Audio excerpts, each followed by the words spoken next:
Let's talk a little bit about politics. You know that 2010, right now, the year we're in, is the year for gubernatorial election. Right. So the governor's up, controller's up, lieutenant governor's up. Also, the U.S. Senate seat. Right. Has to, Gillibrand is Both seats. running to both seats, Both as a matter of seats. fact, which is rare. Right. But anyway, in none of those races, when you hear people talking about who might run, who might be the candidates, you never hear a Latino name mentioned. We didn't have anybody as a citywide candidate in this past mayoral election. It looks like we don't have one for a statewide. Why is that? I don't know.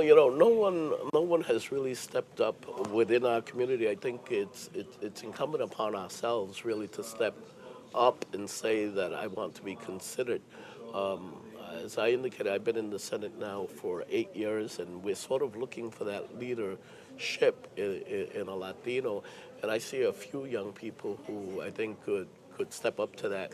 Can you name them? Sure, I don't have a problem. Just last year, we saw a young man get elected in the Bronx as the borough president of the Bronx, Ruben Diaz Jr.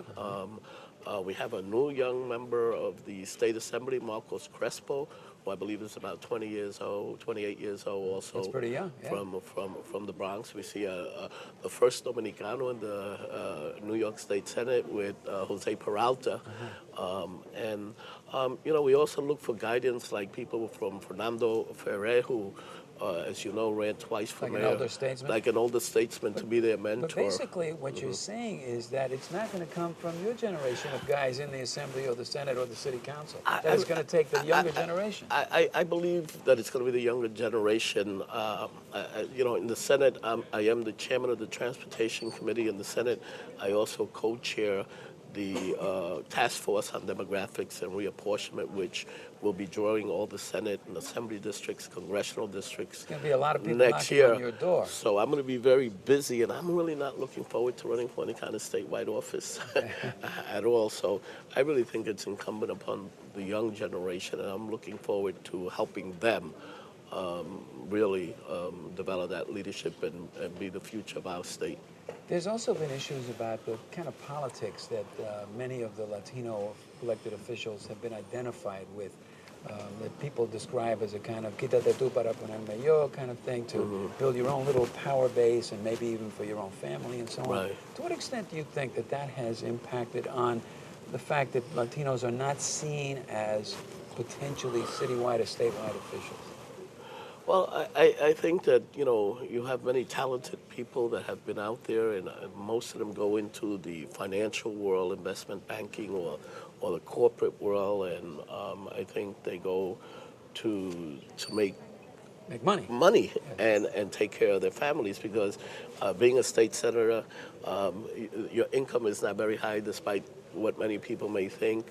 And an issue that no one ever touches upon is that I think for the past 12 years, not one single legislator in the state of New York has gotten a raise. For example, we get paid $79,500 a year compared to New York City Council member. But then it doesn't include the per diem. the per diems. No, but the per diems is something that you actually spend back into the economy of Albany, because you have to have a place to sleep here while you're here for 3 or 4 days.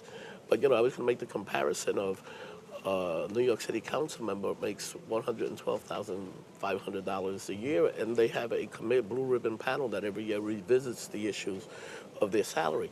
But I only mention the salary because it's not about me or my salary, but this impacts judges, the quality of judges that we have in New York State, the quality of commissioners we have in the state, because their salary cannot be increased unless a member of the legislature's salary getting, so it's tied in.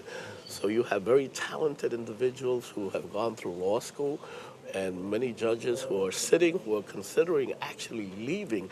You have some very talented Latino judges out there who say, I can't do this anymore, and are thinking of just going back and practicing more. So I think that issue needs to be revisited, not for our sake, but for the sake of the talent pool in the Latino community throughout the state of New York.